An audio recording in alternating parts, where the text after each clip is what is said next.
Lesson 3.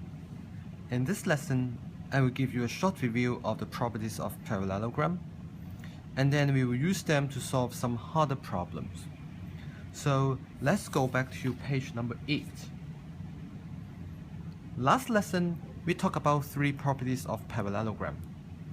They concern opposite sides, opposite angles, and also the diagonals. And we also learned how to use the property of parallelogram to solve for some unknowns. And may I remind you to write down ABCD is a parallelogram at the very beginning of your presentation. Now, let's go to page number 9. Now, this is an example 4.3. Now, you are given the figure like this. ABCD, this is a parallelogram. BC and EF, another parallelogram. So, you know, the two opposite sides, they must be all parallel. So, parallel. And other opposite pairs, they are also parallel. And lastly, we also have the last pair. So, in your presentation, you should first write down ABCD and BCF, they are parallelogram. And then, BC and AD, they must be both equal to 6, because this is a property of parallelogram. If both of them they are 6, you can repeat the step, because BC and FE, they should also be the same because of property of parallelogram. So that means if this is 6, this will be 6, and x must be 6.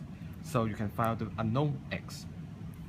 How about finding value of y? Now you are given some angles, 65 and 33. And if you go back to the properties of parallelogram, when we talk about angles, we must think about opposite angles. So let's think about the opposite angles here. Now, this is 65. That means this, C for cat, must be 65 too. If this is 33, the opposite angles, this must be 33 too. And if this is 33, 65, and if you look at this triangle, you can find out this BGC by angle sum of triangle, and then you know what is the value of y. So how do I present my work? First of all, I write down this is 65 because they are equal, property of parallelogram. Secondly, both of them, they are 33 with the same reason.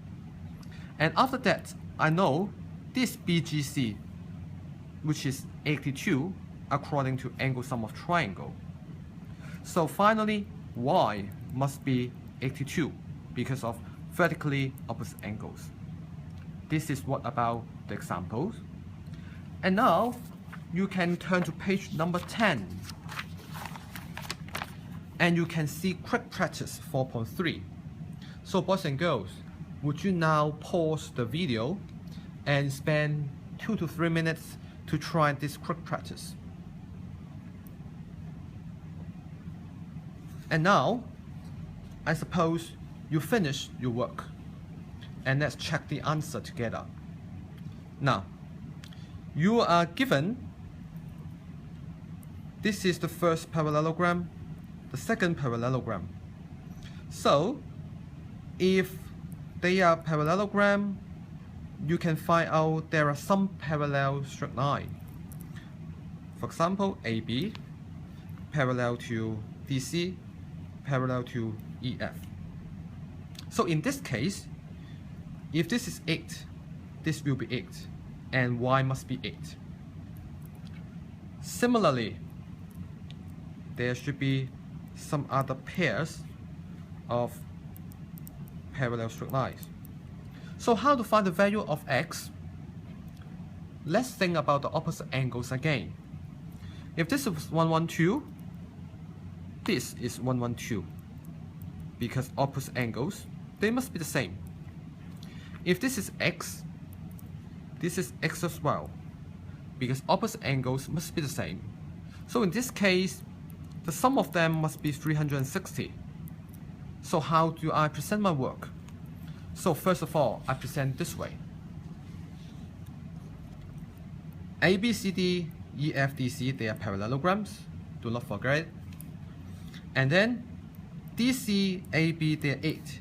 This is 8 and 8, according to the given properties of parallelogram. And then EF equal to DC. So Y must be 8. And after that, both of the two angles, they are 112. Both and other two pairs, they are X. With the same reason, property of parallelogram. So finally, the sum of them must be 360 according to angles at a point. So finally, you find out the value of x. That's the end of the lesson, and also the end of properties of parallelogram. In the next lessons, we will go to talk about how to determine whether this is a parallelogram or not. That means in this lesson and in the last lesson, we talk about when you are given a parallelogram, you have some calculation. In the next lessons, we go reverse. That means how to prove whether a given quadrilateral is a parallelogram or not. See you in the next lesson. Goodbye.